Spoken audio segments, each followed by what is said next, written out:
Okay, आज हम लोग कोलोशियंस चैप्टर 1 देख रहे हैं। और किसी ने अगर चैनल को सब्सक्राइब नहीं किया तो सब्सक्राइब कर लीजिए,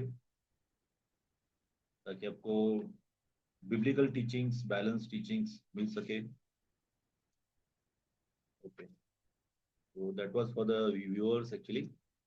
अभी हम लोग आ जाएंगे कोलोशियंस में। कोलोशियंस प्रिजन लेटर है। प्रिजन लेटर मतलब यीशु, सॉरी, पॉल जब भी प्रिजन में था, मतलब जब भी वो जेल में था, तभी उसने लेटर्स लिखे हैं। और बहुत से लेटर्स जो है हमारे क्रिश्चियन का मतलब बाइबल बन गए हैं। अभी हो सकता है पॉल ने और भी ज्यादा लेटर्स लिखे होंगे, लेकिन ये लेटर्स जो है 16 17 16 लेटर्स हैं। ये सब जो हैं ये परमेश्वर के वचन का भाग बन गए। ठीक है, तो कोलोशियंस कभी लिखा गया?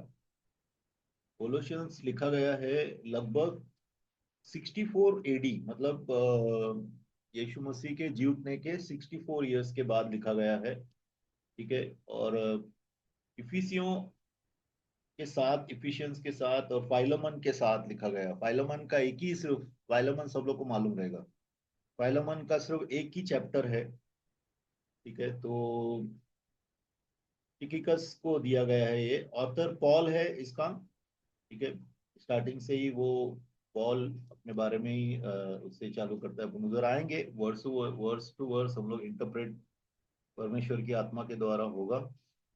तो थीम क्या है इस कोलोशियंस का? पूरा चैप्टर जो, सॉरी, बुक जो कि लेटर लिखा है, उसका सेंट्रल लाइन क्या है? क्या बोलना चाहते हैं पॉल? क्या लिख रहा है? वह लिख रहा है कि आउटवर्ड धर्म, धार्मिक जो एक विधियां रहती है, तो हमारा जो है आत्मिक विधियां हैं, धार्मिक विधि नहीं है, आत्मिक कंडीशन है। कोई धार्मिक विधि हम लोग फॉलो नहीं कर रहे हैं, कोई रिचुअल, कोई कोई से तंत्र, कोई तंत्र या कोई विधियां हम लोग फॉलो नहीं करते जैसे कि धार्मिक लोग करते हैं। ठीक है, मिस्टिसिज्म बहुत सा देखो, बहुत से लोग आज धार्मिक लोग हैं, ऐसी ऐसी चीजें करते हैं। अभी जैसा अपन ने रिसेंटली भी पढ़ा, 2 3 चीजें हो गई अपने इंडिया में। जैसा कुंभ में 67 लोग कुछ मर गए स्टैम्पीड में, बराबर। फिर मेरे ख्याल से 6 लोग की कुछ, इवन जैन का कुछ समागम था, जैन लोगों का, कि जैन का ही था मुझको लगता है, वहां पे भी कुछ सही हो गया, लोग मर गए। तो जब विधियां, जब कुछ करना है, उससे हम लोग को देखो, धार्मिक लोगों का मेन फोकस रहता है काम, गुड वर्क्स।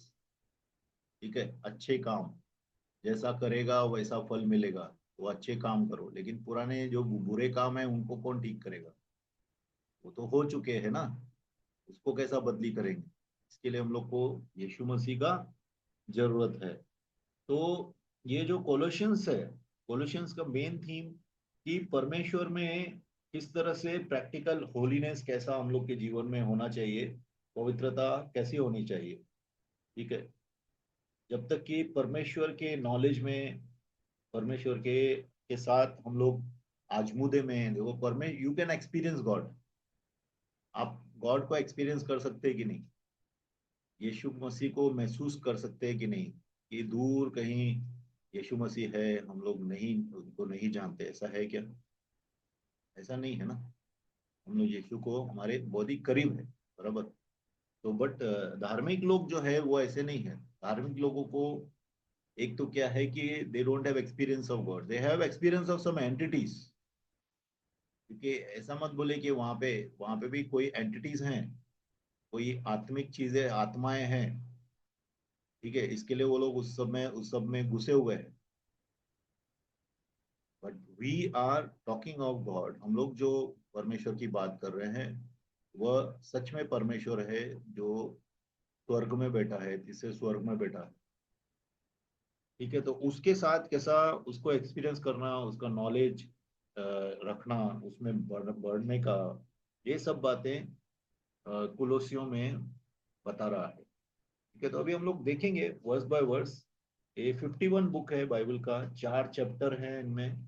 4 चैप्टर में 95 वर्सेस हैं, ठीक है। और उसमें से 92 जो वर्सेस हैं वो हिस्ट्री है, हो चुके हैं। और 3 वर्स जो है वो, 3 आयत जो लाइनें हैं वो होने वाली भविष्यवाणियां हैं, ठीक है। तो अभी हम लोग एक एक देखेंगे और let's go in deep, deep deep क्या बोलता है प्रभु का वचन इसमें, ताकि हम सब आशीषित हों। तो लेट्स स्टार्ट विद पहली आयत देखेंगे, कोलोसियों 1 का 1। पौलुस की ओर से, जो परमेश्वर की इच्छा से हम्म, मसीह यीशु का प्रेरित है, हाँ और भाई तीमुथियुस की ओर से। हाँ। अभी एक तो जितने भी अपने बाइबल में जितने भी बुक्स हैं, बाइबल का मतलब है बुक ऑफ बुक्स, पहले अपन सीख चुके हैं। उसमें कौन ऑथर है, किसने लिखा है, आपको लगभग सब बुक्स में मिल जाएगा। मूसा का नाम 5 पहले किताबों में मिल जाएगा। पौलुस का नाम 16 जो उसने लिखे हैं उसमें मिल जाएगा। पतरस का नाम मिल जाएगा। जिस जिससे लिखा है उसका नाम आपको मिलेगा।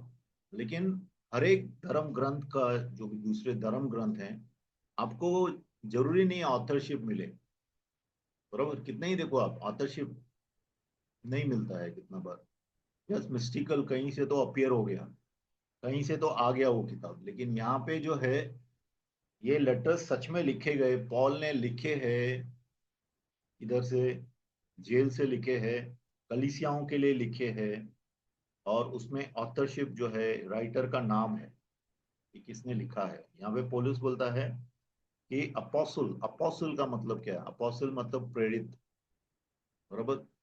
अपोस्टल का मतलब भेजा हुआ, परमेश्वर की तरफ से भेजा हुआ। इसके लिए यहाँ पे वो क्लियरली बोलता है परमेश्वर की इच्छा के अनुसार यीशु मसीह का अपोस्टल, यीशु मसीह का प्रेरित, परमेश्वर की इच्छा के अनुसार, ठीक है। किसी मनुष्य की इच्छा के अनुसार नहीं है, किसी कलीसिया ने उसको नहीं भेजा है, उसको प्रभु ने चुना है, इंसानों ने नहीं चुना है। वैसा पौलुस का गवाही भी है, कॉलिंग भी है, ठीक है। तो पौलुस जो है वो बुलाया भी गया तो परमेश्वर के द्वारा, और ट्रेन भी गया परमेश्वर के द्वारा, ठीक है, ठीक है। और वो मिस आउट नहीं करता है। कभी कभी देखो हम लोग क्या करते हैं कि कितने सीनियर पास्टर्स वगैरह रहते हैं ना, उनके साथ कोई जा रहा है तो उसको, उनको याद ही नहीं रखते। अगर लेकिन पौलुस का आप देखो, जहां जहाँ पे उसने लिखा है पूरा डिटेल में, जहाँ पे जाता है उनके नाम भी लिखता है। ये बहन को ये करना, वो माँ को ऐसा बोलना, ये भाई को ऐसा बोलना। मतलब उससे क्या मालूम पड़ता है कि वो आदमी एक तो हम्बल है, क्या है, वह नम्र है, और वो लोगों को याद रखता है। अगर हम लोग देखेंगे, परमेश्वर ने पूरी दुनिया को बनाया, परमेश्वर ने एक चींटी से लेके एक हाथी तक को, लोगों को बनाया, सबको बनाया, बराबर। हर एक प्राणी को बनाया। हर एक प्राणी को प्रेम से बनाया है कि नहीं। प्रभु हाथी का भी ख्याल रखता है, चींटी का भी ख्याल रखता है, ऐसा नो, बर्ड्स का ख्याल रखता है, सांपों का भी प्रभु ख्याल रखता है। प्रभु चिपकलियों का भी ख्याल रखता है। प्रभु शेरनियों का, शेरों का भी ख्याल रखता है। सब लोग को बराबर खाना देता है, बराबर। उनके जन्म होता है तो उनको तकलीफ नहीं आना चाहिए, कैसे वो लोग होने चाहिए, बराबर। अगर कोई बर्फ में रहता है कोई प्राणी, तो बर्फ में प्रभु उसको फर दे देता है। फर मतलब मोटी खाल दे देता है ताकि उसको ठंडी नहीं लगे। तो अपना परमेश्वर हर एक का ख्याल करता है कि नहीं करता। तो इसके लिए हम लोग भी परमेश्वर की तरफ बनना है, हर एक का ख्याल करना है। आज पौलुस के साथ तिमोथी गया है, तो तिमोथी को असिस्टेंट समझ के नहीं, मेरा असिस्टेंट भी है इधर, ऐसा नहीं लिखता है वो। बोलता है ब्रदर तिमोथी, बराबर। तिमोथी अवर ब्रदर, हमारा भाई तिमोथी भी साथ में है मेरे, बराबर। हम लोग करते क्या ऐसा कि हम लोग को स्टेज परफॉर्मेंस, इधर मैं ही बॉस है, मेरे को ही सब लोग देखना चाहिए, बाकी सब लोग साइड में। वो शैतानी एक्चुअली हैबिट है। कुछ लोगों का ऐसा हैबिट रहता है, खास करके there are no stars in Christendom, मतलब प्रभु का राज्य में कोई स्टार नहीं है, अपना एक ही स्टार है, यीशु मसीह। ठीक है। बाकी हम लोग सब क्या है, हम लोग उसके बच्चे हैं, उसके अगुए हैं, उसके उसका बात बताना है, उसके लिए खड़ा रहना है। ठीक है। बाकी वो थोड़ा ग्लोरी अपने को मिल जाता है कैसे भी। प्रभु ग्लोरी देता है, ऐसा नहीं सोचो कि ग्लोरी मतलब महिमा नहीं आता है, महिमा अपने को मिल ही जाता है। क्योंकि सूरज को देखते देखते चांद भी चमक ही जाता है कि नहीं। तो वैसा है, लेकिन चांद को चमकने के लिए चमकना नहीं चाहिए, वो सूरज को रिफ्लेक्ट करना चाहिए। सूरज की रोशनी उसके अंदर से बाहर निकलनी चाहिए। ठीक है। तो अ, आगे देखेंगे 2 नंबर, 1 2। मसीह में उन पवित्र और विश्वासी भाइयों के नाम जो कुलुस्से में रहते हैं, हमारे पिता परमेश्वर की ओर से तुम्हें अनुग्रह और शांति प्राप्त होती रहे। आमीन। अभी देखिए, ऐसा एक एक लाइन का मीनिंग है। अभी वो सेंट्स बोलता है, संत लोग। संत कौन है? आज दुनिया में बहुत से लोग संत बोलते हैं खुद को, बराबर। कुछ कपड़े खास धारण कर लिए तो बोलते कि मैं संत हूँ, बराबर। लेकिन वो संत जो है दूसरे लोगों को मारना भी चाहते हैं। लेकिन ये जो संत की बात कर रहा है यहाँ पे, वो संत कौन है? वो विश्वासी भाई है। जो भी बोर्न अगेन नहीं हुआ है, यीशु मसीह में नया जन्म प्राप्त नहीं किया है, वो संत नहीं है। ठीक है। अभी बहुत से जो है संत कहलाते हैं, कैथलिक संत संत भी बहुत है। सब बोलते हैं ये saint this, saint Ignatius, saint Innocent, saint Anthony, बराबर, ऐसे बहुत है। लेकिन आई हैव सीन प्रैक्टिकली, मैंने इनफैक्ट एक ओएम ऑपरेशन मोबिलाइजेशन वाला एक कोऑर्डिनेटर था, उसके घर पे गया था। तो वहां पे एक संत का उसने फोटो रखा था। कोई तो संत, नाम मालूम नहीं किसका है, कौन सा संत का। तो मैं जैसा वो रूम में गया, बोलता है रूम में मेरे को डर लगता है, रात को कोई सो नहीं सकता है। बोला ये संत का फोटो रखा है तो डर क्यों लग रहा है इसको? तो संत को देखा तो संत के ऊपर डिमोनाइज्ड प्रेजेंस था। देखो, एक एक आदमी को फेस के ऊपर एक प्रेजेंस है, प्रेजेंस मतलब एक एक उपस्थिति रहती है। आप देखते हैं कि नहीं? अभी कितने ही संत जो खुद को कहलाते हैं संत, नाम नहीं लेता हूँ क्योंकि अपन रिकॉर्ड कर रहे हैं, तो आप उसका फेस पे देखो, एक डिमोनिक, एक दुष्ट आत्मा का एक उपस्थिति महसूस होएगा। होता है क्या? वो दुष्टात्मा का प्रेजेंस था उस घर पे भी। तो मैं बोला फिर तुमको डर नहीं लगेगा तो क्या लगेगा? क्योंकि तुम एक तो एक आदमी को इतना इज्जत दे रहा है, वर्शिप कर रहा है, एक। दूसरा, वो ऑलरेडी उसके अंदर इतना, उसके फेस पे इतना डीमन का ये दिख रहा है प्रेजेंस। तो मैं बोला इसको हटा दे तू, यहाँ से रूम से हटा दे, तेरे को इधर शांति आएगा। तो वो रेडी नहीं है। तो फिर मैं क्या कर सकता हूँ?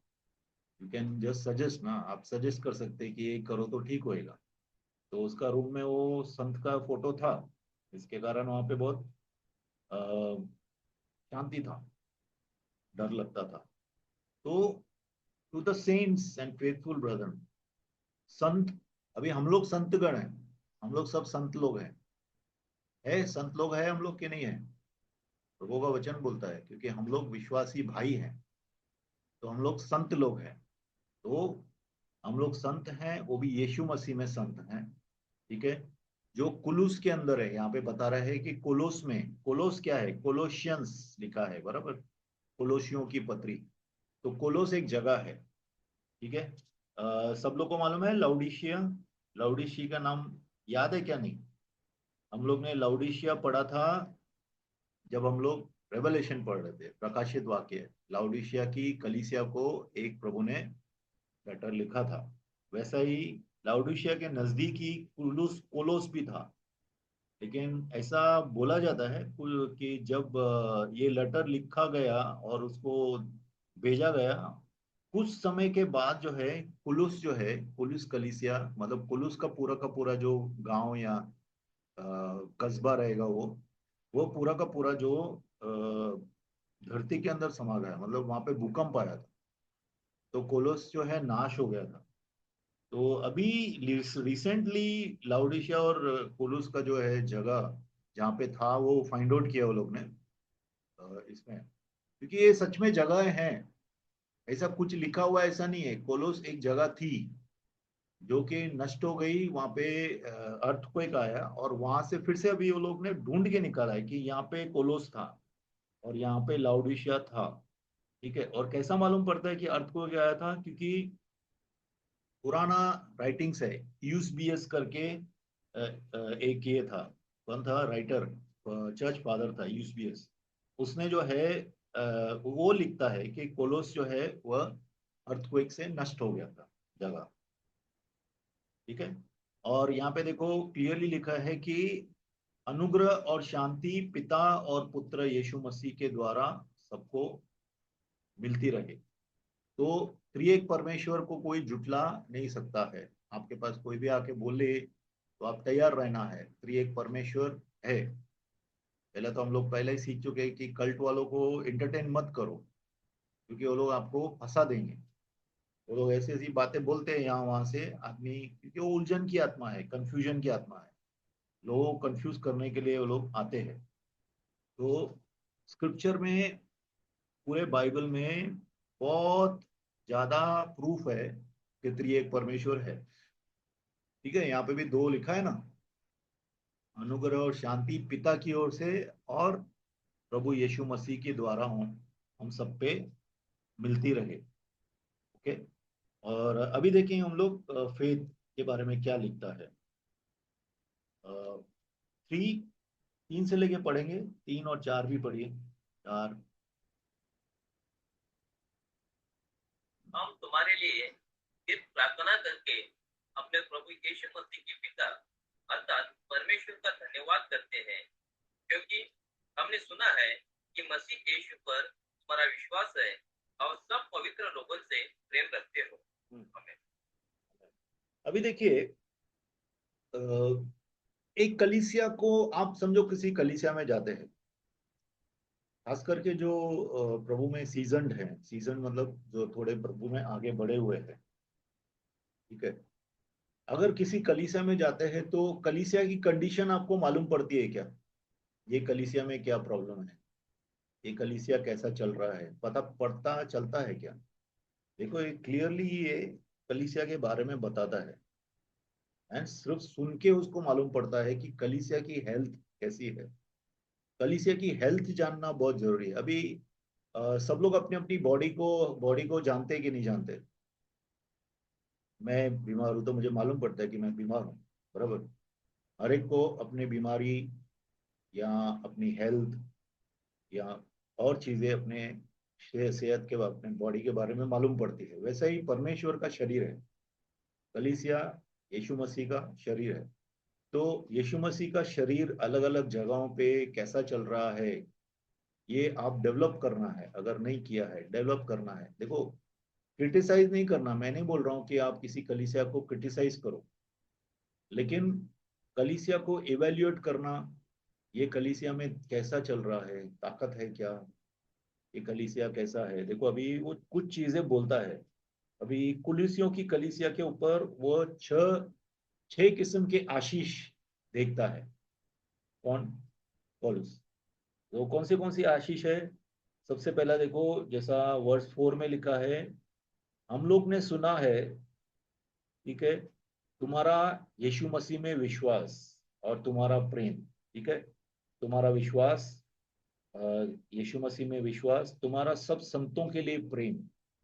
ठीक है, सब संतों के लिए प्रेम, और अ, अनंत काल के जीवन की आशा। ठीक है, और सुसमाचार का सत्य, और फल लाना। ठीक है, आपने फल लाया है, और परमेश्वर के अनुग्रह और सत्य को जाना है। ये आशीषें है, ये आशीषें है। कैसा मालूम पड़ता है अपन, अगर थोड़ा सा अपन सोचेंगे, had faith in Christ Jesus Christ, मतलब तुम्हारा विश्वास, जो यीशु मसीह में विश्वास है। अभी देखो कितनी कलीसियाओं में हम लोग मिलते हैं, लेकिन अगर विश्वास है तो यीशु की बात ज्यादा होगी ना। ये दूसरी बातें होगी, यीशु की बात ज्यादा होगी। तो अपन अगर किसी कलीसिया में जाते हैं और उसमें किसी अगुओं की या किसी स्पीकर की या किसी और चीजों की अपन सिर्फ बातें सुनते हैं, तो हाउ ही से हम लोग कैसा बोल सकते हैं कि ये यीशु मसीह के विश्वास में बढ़ रहे हैं। जिसका गुणगान करेंगे उसमें बढ़ेंगे, हाँ या ना? अगर यीशु का गुणगान कर रहे हैं तो आप यीशु के विश्वास में बढ़ रहे हैं, इसके लिए वो बोलता है कि यू आर ग्रोइंग, आप यीशु मसीह के विश्वास में बड़े हैं, had faith in Jesus Christ. फिर लव फॉर ऑल सेंट्स, सब संतों के लिए तुम्हें प्रेम है। सब संतों के लिए प्रेम है मतलब क्या? कुछ खास लोगों के लिए प्रेम नहीं है। कलीसिया में सब लोग आते हैं, सब लोग आते हैं, सब कलीसिया के लोगों को हम लोग प्रेम करते हैं क्या? सब लोग से मिलते हैं क्या? सब लोग का सुधि लेते हैं क्या? ये वो सिर्फ पास्टर का काम है।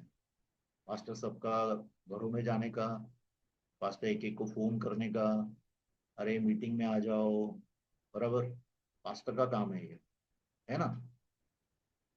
है क्या? कुछ कुछ सीधा मन मुटाव करके घर पे बैठ जाएंगे, फिर पास्टर उसको, अरे क्या हो गया सिस्टर, अच्छा जाने दो अभी आप आओ, पास्टर बोलते होंगे, आई एम श्योर। तो प्रभु का वचन बोलता है लव फॉर ऑल सेंट्स, ये सिर्फ पास्टर नहीं, हम लोग सब लोग को, हर एक जितने भी लोग आते हैं सब संत लोगों को हम लोग को प्रेम करना है, उनके साथ समय बिताना है। प्रेम का मतलब है समय बिताना। अगर आपको समय नहीं है लोगों के लिए तो फिर प्रेम क्या करते हैं?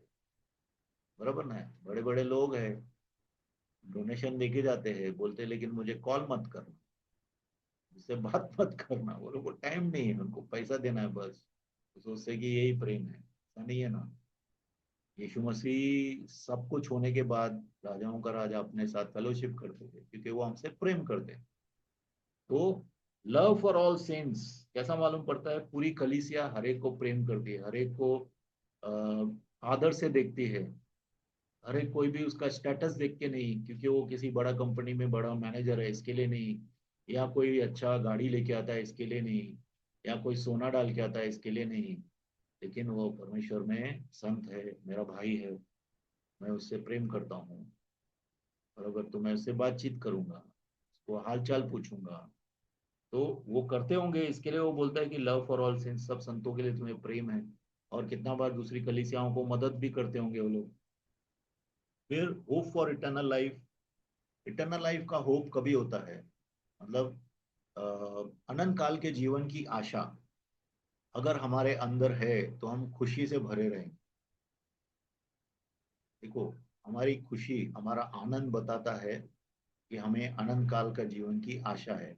आज कितने लोग नकली खुशी में खुश होते हैं, कितने लोग अपनी शक्ल देख के खुश हो जाते हैं, प्रभु ने मुझे कितना अच्छा शक्ल दिया है, बराबर। कितने लोग अपना पैसा देख के खुश हो जाते हैं, कितने लोग अपना घर देख के खुश हो जाते हैं, कितने लोग अपने पति को देख के खुश हो जाते हैं, पत्नी को देख के खुश। तो होप ऑफ इटर्नल लाइफ, अगर हम लोग अनंत काल के जीवन की आशा से हम लोग खुश होते हैं तो हम परमेश्वर के बच्चे हैं। क्योंकि देखो ये सब यहाँ का ही है, बराबर, ये छोड़ के जाने का। अनंत काल की आशा हमारे जीवन में अगर है तो वह सबसे बड़ी ब्लेसिंग है, आशीष है, हाँ या ना? वो आशीष हमेशा रहेगी। अनंत काल के जीवन की आशा हमेशा होनी चाहिए। अपने hope of salvation last time पढ़ा था इफिशियंस के इसमें, आखिरी के अध्याय में, ठीक है। एंड दूसरा, तुमने सत्य का सुसमाचार का सत्य, पांच में देखो, the word of truth of the gospel, मतलब कि सुसमाचार के सत्य को तुमने सुना। कितने लोग सुसमाचार के सत्य को सुनना नहीं चाहते हैं? वो सोचते हैं धार्मिक बात है, ये तो धार्मिक बातें कर रहा है, ये तो क्रिश्चियन है। हम लोग क्रिश्चियन की बात ही नहीं कर रहे हैं, हम लोग क्राइस्ट की बात कर रहे हैं, यीशु मसीह की बात कर रहे हैं। गॉस्पेल यीशु मसीह का है, किसी को क्रिश्चियन बनाने के लिए नहीं, लेकिन उसके पाप क्षमा करने के लिए, बराबर। तो the truth of the gospel क्या है? सुसमाचार का सच क्या है? सुसमाचार का सच ये है कि प्रभु यीशु मसीह के लहू से हमें उद्धार मिला है, हमारे पाप क्षमा हुए हैं, ठीक है। और हम लोग ने ये सुना, ये भी एक आशीष है। मालूम है आपको, कितने लोग सुनते हैं लेकिन विश्वास नहीं करते हैं, कितने लोग सुनना ही नहीं चाहते हैं, कितने लोग बार बार सुनने के बाद अनसुना करते हैं, उनके दिमाग उनके दिल इतने कठोर है। कितने लोगों को 20-20 साल से सुसमाचार दिया गया है, लेकिन उनके दिल कठोर हो गए, हिमालय पर्वत की तरफ कठोर हो गए। वो लोग हिलते नहीं है, टस से मस नहीं होते। जबकि सुसमाचार बहुत सिंपल नहीं है क्या? सुसमाचार सिंपल है, बहुत ही सिंपल है। मेरे लिए कोई और मरा है, प्रभु यीशु मेरे लिए मरा है, जहाँ पे मुझे मरना था वहां पे वो मरा है, मेरी सजा उसने ली है। कोई मुश्किल बात है? मुश्किल बात नहीं है, सुसमाचार सिंपल है, इसके लिए लोगों को पसंद नहीं है। लेकिन बहुत कठिन चीजें होगी। पानी से मेरा पाप धुलता है, पानी से नहाऊंगा तो मेरा पाप धुल जाएगा, वो मान लेंगे वो। लेकिन यीशु मसीह के लहू के द्वारा हमारे पापों की सजा प्रभु ने ली है, वो मानने के लिए लोग तैयार नहीं। तो ये भी एक आशीष है हम लोग के ऊपर, कुलुसियों के ऊपर एक आशीष है कि वो लोग ने सत्य का सुसमाचार को स्वीकार किया, सुना। ठीक है, आशीष है। और उसके बाद वो लोग ने फल भी लाया। देखो, आप जब प्रभु के वचन को आप सुनते हैं, मानते हैं, चलते हैं, तो आप फलदायी भी होंगे। ठीक है, और अनुग्रह को भी जानेंगे, परमेश्वर के अनुग्रह को। तो ये 6 किस्म की आशीष कुलुसियों के ऊपर पौलुस ने महसूस की, और उसने लिखी है यहाँ पे पवित्र आत्मा के द्वारा। ठीक है, कौन सी? यीशु मसीह का विश्वास, संतों के लिए प्रेम, अनंत काल के जीवन की आशा, सुसमाचार के सत्य को सुना, वो भी एक आशीष है, उसके द्वारा एक्सपीरियंस किया, फल लाए, बराबर, और परमेश्वर के अनुग्रह को जाना। ठीक है, ये सब आशीषें है। तो हम लोग कहाँ पे थे? 5वां वचन, अभी 6ठा वचन पढ़ी। जो तुम्हारे पास पहुंचा है और जैसा जगत में भी फल लाता और बढ़ता जाता है, वैसे ही जिस दिन से तुमने उसको सुना और सच्चाई से परमेश्वर का अनुग्रह पहचाना है, तुम में भी ऐसा ही करता है। आमेन। हाँ, which has come to you, जो तुम्हारे पास आया है। क्या आया है? उनके पास क्या आया है? उनके पास सुसमाचार आया है। सुसमाचार एक यात्री है। ठीक है, सुसमाचार एक यात्री है। 2024 साल से वो यात्रा कर रहा है, कर रहा है। सुसमाचार 2024 साल से यात्रा कर रहा है, पूरे वर्ल्ड में टूर मार रहा है। पहला जुडिया से चालू हो गया, फिर सीरिया में गया, फिर एशिया में गया, फिर अफ्रीका में गया, फिर यूरोप में गया, और फिर पोलोस में भी आया। ठीक है, और वह फल ला रहा है, पूरे वर्ल्ड में फल ला रहा है। सुसमाचार पूरे वर्ल्ड में फल ला रहा है, पूरी दुनिया में फल ला रहा है, नए नए विश्वासियों को प्रभु लेके आ रहा है सुसमाचार के द्वारा। तो आज भी सुसमाचार जो है ट्रेवल कर रहा है, वह घूम रहा है। देखो, अम, कितने लोगों का हम लोग मैसेजर हैं, हम लोग वी आर मैसेंजर्स। हम इस यात्री को, सुसमाचार को सब जगह पहुंचाते हैं। इस यात्री को हर एक जगह में जाना है, हर एक के दिल में जाना है, और इसका जो वाहक है वो हम है। कौन है? हम लोग वाहक हैं, हम लोग उसके पोस्टमैन हैं। तो हम लोग को हर एक को सुसमाचार देना है। आज भी the gospel is still travelling. आज भी पूरे दुनिया में सुसमाचार जा रहा है। करोड़ों बाइबल्स बांटे जा रहे हैं, कम से कम 1400 लैंग्वेज में आज तक पूरी दुनिया में पूरे साल में बाइबल्स बांटे जाते हैं। ठीक है, जो मिशनरीज अलग अलग जगहों पे लेके जाते हैं, रेडियो के द्वारा कितना बार मैसेजेस जाते हैं, टेलीविजन के द्वारा जाते हैं, ओपन एयर मीटिंग्स में जाते हैं, पर्सन टू पर्सन जाता है सुसमाचार। सुसमाचार निकल ही जाता ही जा रहा है, फैलता ही जा रहा है, फैलता ही जा रहा है, क्योंकि प्रभु सुसमाचार जो उसका यात्री है उसकी इंतजार कर रहे हैं। जब सुसमाचार पूरे वर्ल्ड में फैल जाएगा, हर एक जाति में, हर एक राज्य में, हर एक कस्बे में, हर एक गांव में, तब यीशु मसीह वापस आएंगे, ऐसा प्रभु ने बोला है। ठीक है। तो सुसमाचार एक यात्री है जिसको हम यात्रा में मदद करेंगे। हालेलुया। ठीक है, आगे जाएंगे।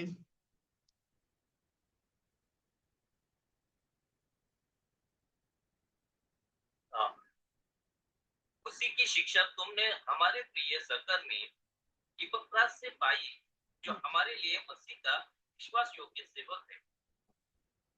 अभी इपफ्रास जो है उसको दो जगह पे लिखा गया है। एक तो यहाँ पे, एक इसमें भी, और फाइलमन की किताब में भी लिखा गया है। फाइलमन का किताब है, उसमें भी लिखा गया है। ठीक है, और 4:12 में भी उसका नाम आता है, इपफ्रास। ठीक है। तो इपफ्रास कौन था? इपफ्रास एक आदमी है जो पॉल के साथ जो खुद भी कैदी था। ठीक है, रोम के अंदर वो भी कैदी था, और उसने जो है सुसमाचार दिया है रोम के अंदर भी, और वो भी मिनिस्टर था। और वो एक कुलूस का बिलीवर था, पुलिस कलीसिया का वह एक विश्वासी था। ठीक है। आज जैसा हम लोग बोल सकते हैं, आतिश जो है वह गोरेगांव का पावर हाउस का एक विश्वासी है, वैसे ही ये कुलूस का एक विश्वासी था जो अलग अलग जगह पे जाके सुसमाचार दिया है। ठीक है, वो यात्री को यात्रा करा के लेके गया है। Gospel gospel is a traveller. ठीक है, गॉस्पेल एक यात्री है, सुसमाचार एक यात्री है जिसको हम लोग को यात्रा करानी है। तो इपफ्रास ने आके तुम लोग को जो बताया, जो हमारा बहुत ही प्यारा ये है, सेवक है, और जो यीशु मसीह का विश्वास पात्र मिनिस्टर है, विश्वास पात्र सेवक है। देखो, ये बहुत ही अ, आपको क्या लगता है, यीशु मसीह अगर किसी को चुन रहा है, किसी को चुनता है, तो प्रभु भी उस पर विश्वास करता है कि नहीं? हम लोग विश्वास करते हैं प्रभु पे, that is right. But do God also trust us? क्या परमेश्वर भी हमें विश्वास करता है क्या? परमेश्वर भी हम लोग पे विश्वास करता है। कितनी चीजें परमेश्वर ने हम लोग को दी है जो, तो वो हम उसके कस्टोडियन है। हम लोग उसके, हमारे लिए अमानत है, वो हम लोग को पहुंचाना है। अभी जैसा सुसमाचार हमारे हाथ में आया, और हमारा सौभाग्य है कि हम लोग के पूरे खानदान में प्रभु ने हम लोग को चुना। जैसा मेरे पूरे खानदान में, मेरे ख्याल से मैं पहला, मेरे पूरा दोनों सरनेम, माँ और बाप का सरनेम में मेरे को नहीं लगता है किसी को भी सुसमाचार मिला था, मुझे पहले मिला। तो अभी ये मेरा दायित्व है कि मैं सब लोग को सुसमाचार दूं। प्रभु मुझे देखता है और मुझ पे विश्वास करता है कि ये मनुष्य जो है, ये मेरा बेटा जो है, सब लोग को एटलीस्ट अपने जो क्लैन वाले लोग हैं उनको सुसमाचार देगा। ठीक है।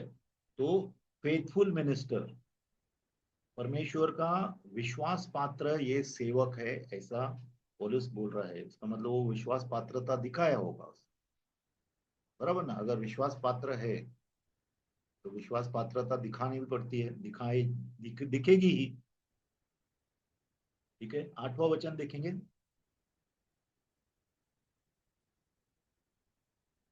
उसी ने उसी ने तुम्हारे प्रेम को, जो आत्मा में है, हम पर प्रकट किया। हाँ, आत्मा में प्रेम प्रकट किया। आत्मा में प्रेम रहता है, आत्मा में दुख रहता है, आत्मा में कितना बार गुस्सा भी रहता है, आत्मा में कितना बार आपको बहुत जलन भी होती है। आपको मालूम है कि नहीं? आप सोचेंगे अरे ये सब कैसा होता है, जलन तो पाप है। अरे जलन पाप है, दैट इज राइट। बट अगर कोई ओनली जीसस वाला या ये माता यरूशलेम वाला किसी विश्वासी को गुमराह कर रहा है, तो मुझे गुस्सा भी आएगा, जलन भी होगी। क्यों? क्योंकि मेरे परमेश्वर को, के लोगों को वो परमेश्वर के हाथ से छीनना चाहता है।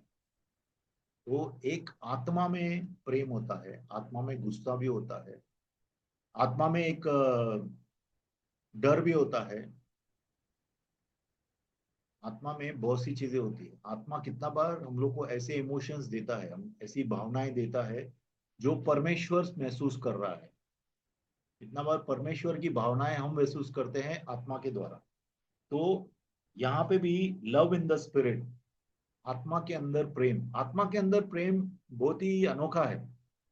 कितना बार ऐसे ऐसे लोग हैं जो भौतिक तरीके से, भौतिक में ना आप उससे बात भी नहीं करेंगे, बराबर, आप उससे बात नहीं करेंगे भौतिक में, लेकिन आत्मा में जो है आप उसके फिजिकल स्ट्रक्चर को नहीं देखेंगे, आप उससे बात करेंगे। कितना बार मेरी माँ बोलती थी, एक मिनट,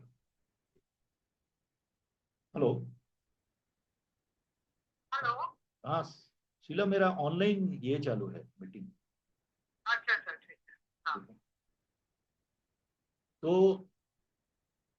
वो काफी साल पहले की बात है, मैं नया नया प्रभु में आया था, तो एक जो लड़का था, मुस्लिम परिवार से था, वो बेचारा थोड़ा कुबरा था, डिफॉर्म था, लोग बात नहीं करेंगे ऐसा। तो मैं इससे बात करता था, मेरी माँ बोलती थी, मेरी माँ अभी नई नई विश्वास में शायद भी पूरी तरह से नहीं आई थी, अरे इससे क्या बात कर रहे हो? मैं बोला उससे मैं बात कर रहा हूँ क्योंकि उसको उसको प्रभु में लाने का है। तो एक परमेश्वर का प्रेम जब भी आपके अंदर आता है, तो आप लोगों कैसे दिखते हैं, कैसे है, वो नहीं देखेंगे आप, आपको परमेश्वर का प्रेम चलाएगा। लव ऑफ द स्पिरिट, जो पवित्र आत्मा का जो प्रेम है, वो बहुत ही अलग है, वो दुनिया के जैसा नहीं है। दुनिया बाहर की चीजों को देख के आकर्षित होती है, परमेश्वर के लोग अंदर की चीजों को देख के आकर्षित होते हैं। ठीक है, लोग परमेश्वर की भावनाओं को महसूस करते हैं, तभी हम आत्मा में चल रहे हैं। ठीक है, आगे जाएंगे। 9 नंबर।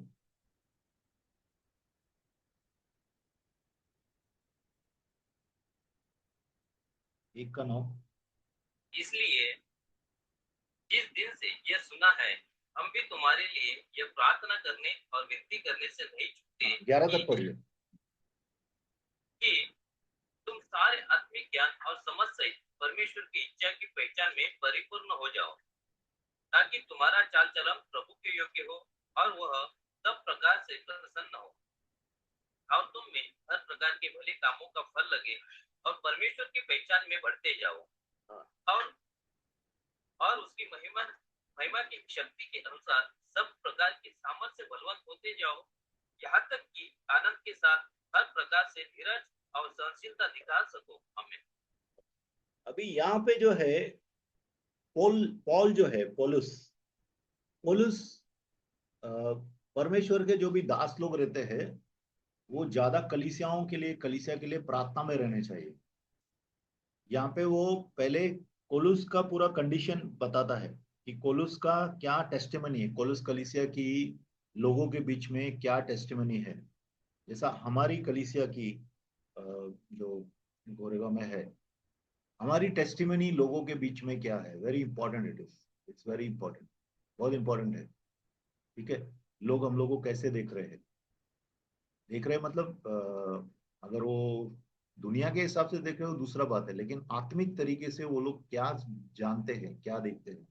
तो कोलुस यहाँ पे पहला, कोलुस कोलुस के बारे में यहाँ पे बोलता है, कोलुसों के बारे में, कि तुम्हारा टेस्टिमनी कैसा है। और बाद में वो जो प्रार्थना कर रहा है, ठीक है, वो प्रार्थना में 12 चीजें वो बोलता है।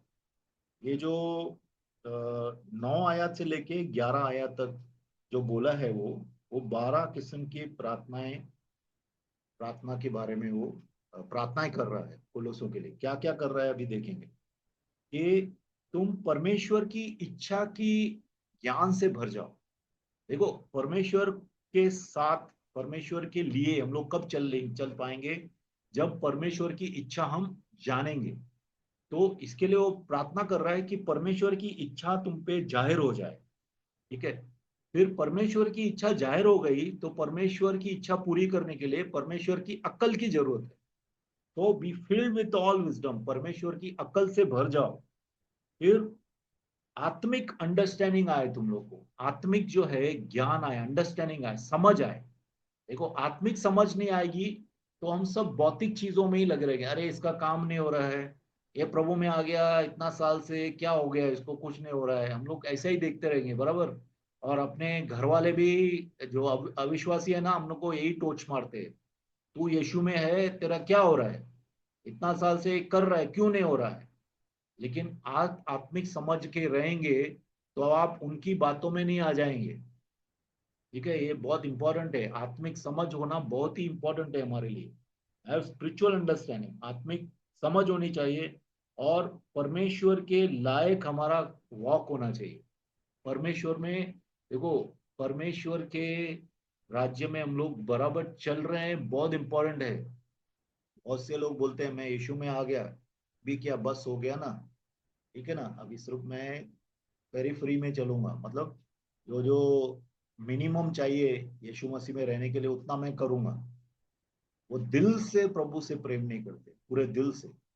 तो उनका जो वॉक है ना, वो वर्दी ऑफ द गॉस्पेल नहीं होता, मतलब उनका वॉक परमेश्वर के लायक नहीं होता है। परमेश्वर के लायक कैसा रहता है वॉक? जब हमारा पूरा सब कुछ सिर्फ यीशु हो, हमारा उठना बैठना खाना पीना चलना, कपड़ा पहनावा, हर एक चीज सिर्फ यीशु को खुश करने के लिए है, then it is walk worthy of the gospel, worthy of the Lord. प्रभु के लायक हम लोग है, चल रहे हैं। ठीक है, तो ये प्रार्थना कर रहे हैं कि प्रभु के तुम लायक होके चलो। ठीक है, और तुम्हारा जो चाल चलन है वो प्रभु को अच्छा लगे, that your walk be pleasing to the lord. लिखा है ना यहाँ पे, देखो अभी अभी पढ़ा हम लोग ने।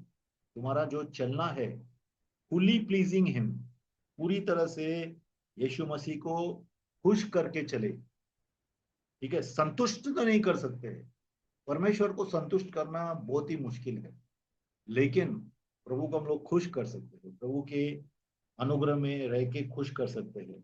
And be fruitful in all good works. ठीक है, हर एक अच्छे काम में तुम फलदायी बनो, यहाँ पे लिखा है बीइंग फ्रूटफुल, हर एक अच्छे काम में तुम फलदायी बनो।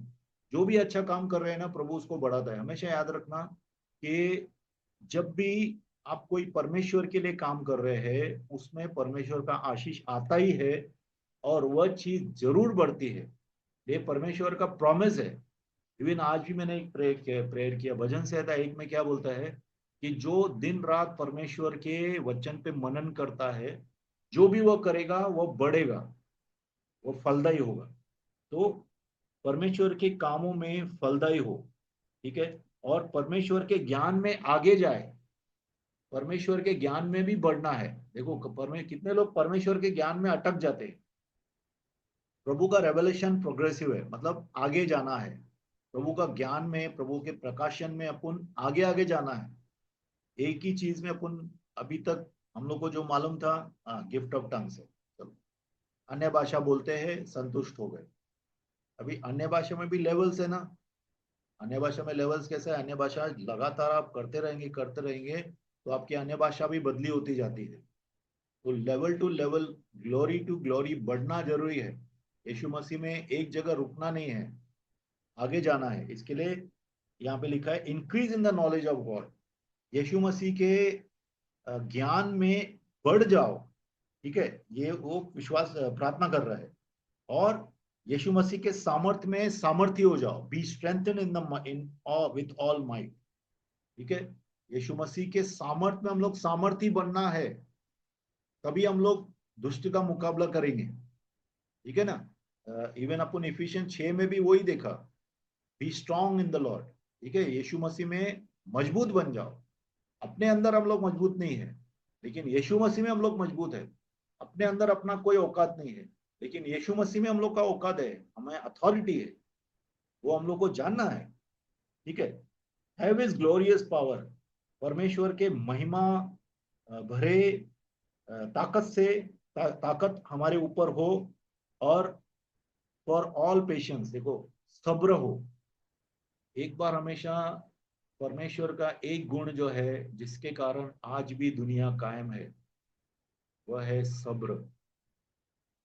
यीशु मसीह पिता परमेश्वर सब्र वाले परमेश्वर, आज भी सब्र करके बैठे, हमेशा सब्र करते हैं, लोगों को मौका देते हैं, अनुग्रह से चलते हैं।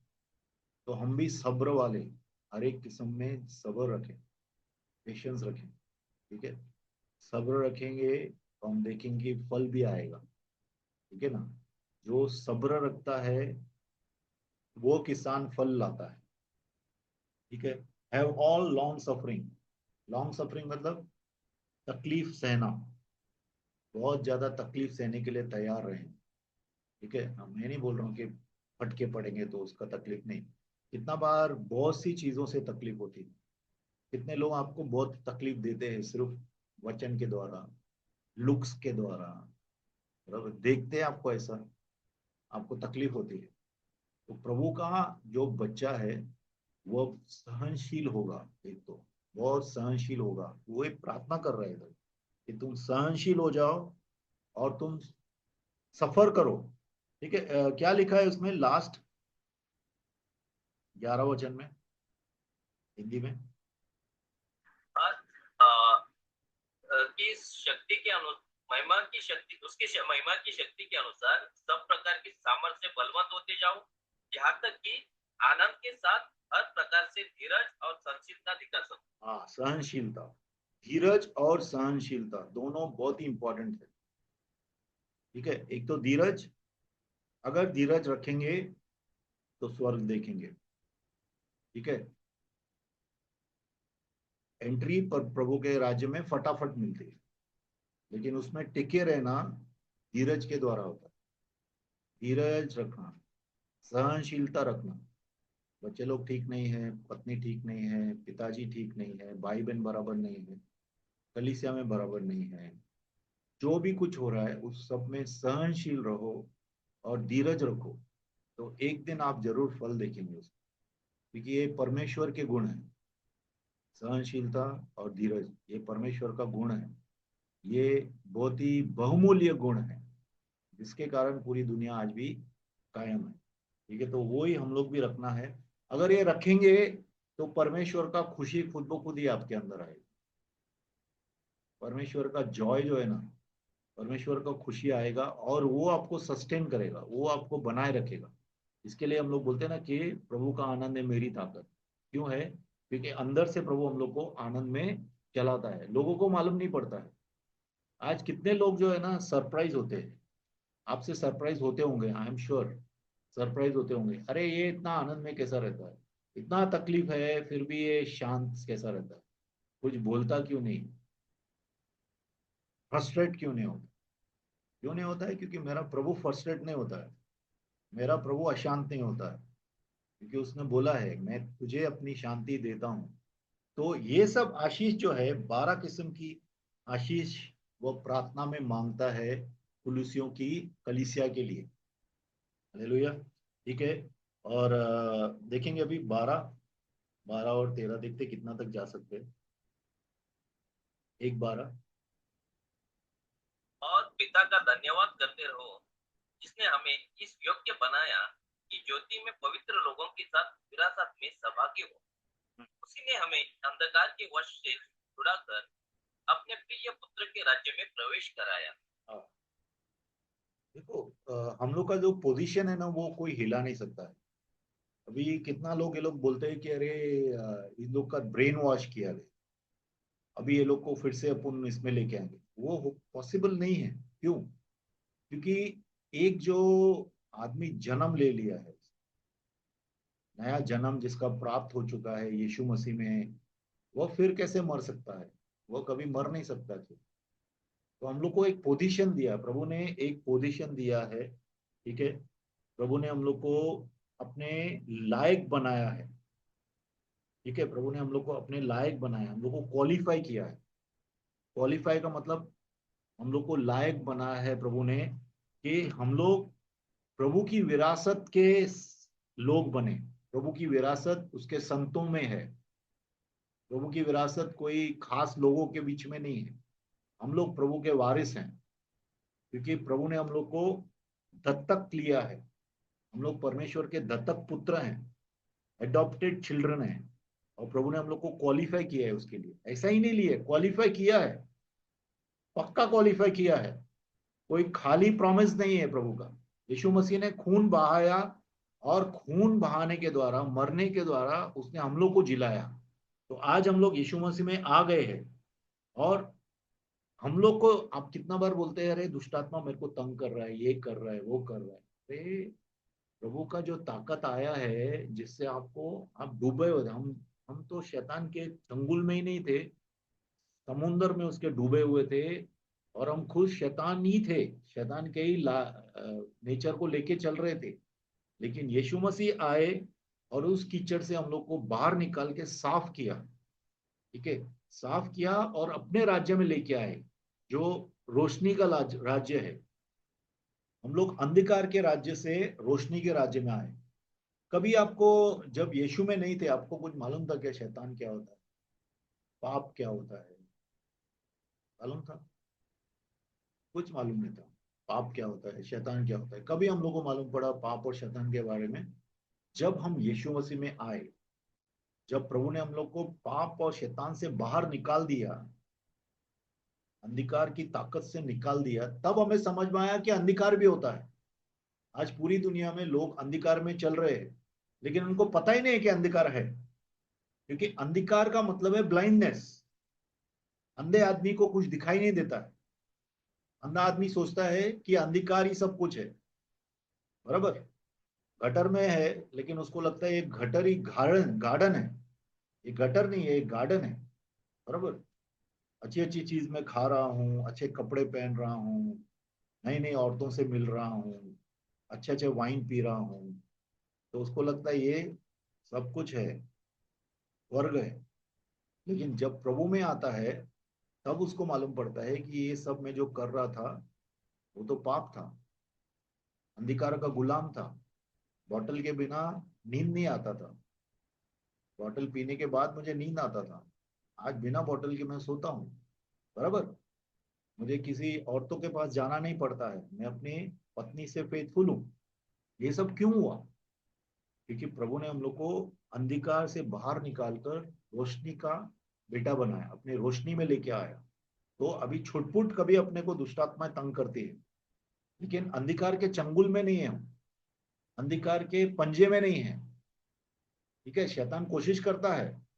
और हमेशा याद रखना, अपने साथ जो है बहुत बड़ा सेना है। अपने साथ जो परमेश्वर ने सेना दिया है वह स्ट्रांग भी है और ज्यादा भी है। 2/3 स्वर्गदूत प्रभु ने हम लोग को दिए हैं रक्षा के लिए, उसके साथ सिर्फ 1/3 है, और वो भी ऐसे है जिनको ताकत नहीं है। प्रभु ने वो लोग का आर्मर निकाल दिया है, उन लोग का जो हथियार है प्रभु ने वो लोग को बेहथियार बना दिया है। ऐसा लिखा है वचन में, ही डिजार्म द प्रिंसिपालिटीज। मतलब जो अंधकार के जो भी सेना है, उसको हथियार नहीं है आज। वो लोग अपने ऊपर हमला करते हैं पाप के द्वारा, हमारे जीवन में पाप लाके, हमारे जीवन में श्राप को द्वारा, आत्मिक बंधन के द्वारा। ठीक है, कुछ ना कुछ उनको कानूनी हक चाहिए आने के लिए। तो प्रभु ने जो है इस सब चीजों से अपने को बाहर निकाले। इसके लिए यहाँ पे लिखा है कि अंधकार की ताकत से प्रभु ने हम लोग को छुड़ाया है और अपने पुत्र के प्रेम के राज्य में हम लोग को प्रभु ने डाल डाल दिया है। द डे, जिस दिन आप प्रभु यीशु को स्वीकार किया, उस दिन से नरक के अंदर से प्रभु ने, यहाँ की शैतान के चंगुल से, डार्कनेस से प्रभु ने बाहर निकाल के परमेश्वर के राज्य में आपको बिठा दिया है हमेशा के लिए। यहाँ से कोई आपको हिला नहीं सकता है। यहाँ से सिर्फ आप खुद को हिला सकते हैं। मतलब अगर आप परसिस्टेंटली, जानबूझ के अगर पाप करते हैं और शैतान को ही चुनते हैं, तो फिर न्याय होगा ही। ठीक है, तब तक कुछ नहीं हो सकता है। अगर आप प्रभु के साथ लगे हैं, प्रभु के साथ चल रहे हैं, तो कोई भी आपको स्वर्ग से बाहर नहीं निकाल सकता। और प्रभु के साथ चलना भी प्रभु के द्वारा है। क्योंकि कल एक बार हमेशा याद रखिए कि क्रिस्ती जीवन में यीशु ही करता है और यीशु ही सिद्ध करता है, लेकिन हम यीशु के साथ रहना जरूरी है, तो प्रभु सब पूरा करेंगे। ठीक है, हालेलुया। 1:14 और पढ़ लेते हैं, then we'll end।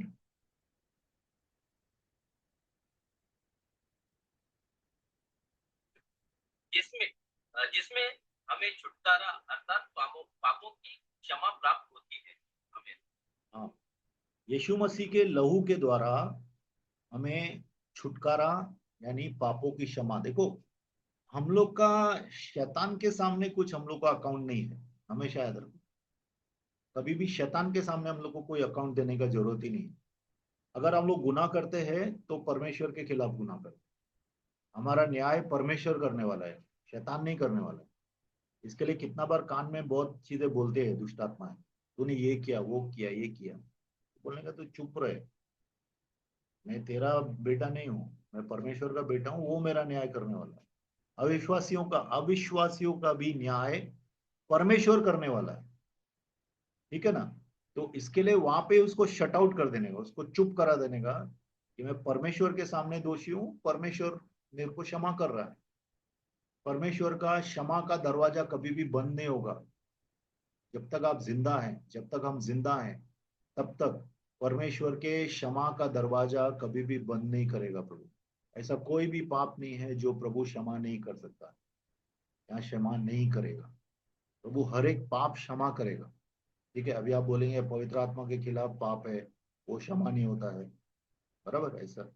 अगर आप पवित्र आत्मा के खिलाफ आपने पाप किया है, इसका मतलब आप अविश्वास में है। अविश्वास का पाप ही पवित्र आत्मा के खिलाफ पाप है। अगर आप ऐसा सोच रहे हैं कि पवित्र आत्मा के खिलाफ पाप किया है, तो इसका मतलब आपने पाप नहीं किया है, ये दुष्ट आत्मा आपके ऊपर दोष लगा रहा है, ठीक है। तो कोई भी हमारा पाप हो, परमेश्वर हमेशा हमारे पापों को क्षमा करता है, हमेशा उदार दिल है, बड़ा दिल वाला परमेश्वर है। हम कभी भी अपने ताड़ना में नहीं आए, शैतान की ताड़ना में, शैतान के बोझ में नहीं आए, हम प्रभु के पास आए और प्रभु से क्षमा मांगे, क्योंकि प्रभु हमेशा हमें क्षमा करता है, ठीक है, हमेशा। लेकिन इसका मतलब ये नहीं है हम लोग पाप करते रहे। क्षमा मांगे पश्चाताप करने के बाद, पश्चाताप करना जरूरी है, ठीक है। हम लोग एंड करते हैं, क्योंकि नेक्स्ट जो है वो डॉक्ट्रिन ऑफ क्राइस्ट है। तो डॉक्ट्रिन ऑफ क्राइस्ट जो है यीशु मसीह का सिद्धांत, उसके बारे में अपन नेक्स्ट इसमें बात करते हैं, ठीक है। तो आज यहाँ पे अपन बंद करते हैं।